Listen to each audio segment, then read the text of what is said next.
ما حالتی کنونی مناسبت های گوناگون جنبه تاجیکستان و چین را خیلی بلند ارزیابی می نماییم.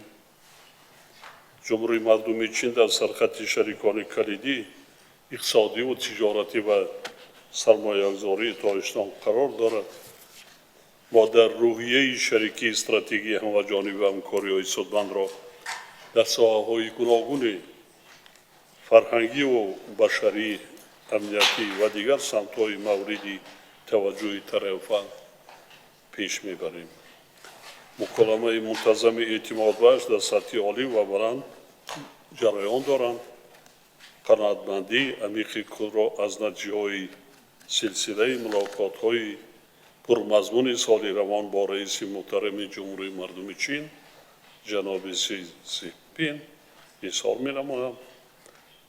بازدید شما را از دوشنبه با مقصد اشتراک در دوره یکم مکالمه استراتژی در سطح وزیران کارهای خارجی دو کشور بار دیگر خیر مقدم میگویم.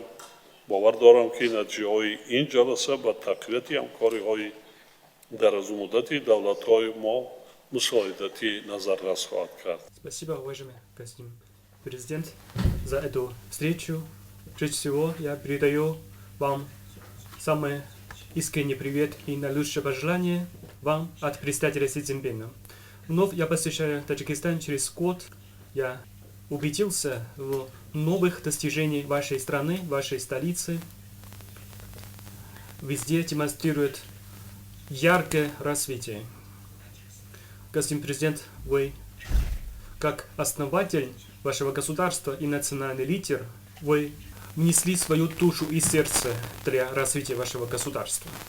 Вы поставили народ превыше всего. Это ваша концепция государственного управления мы очень ценим.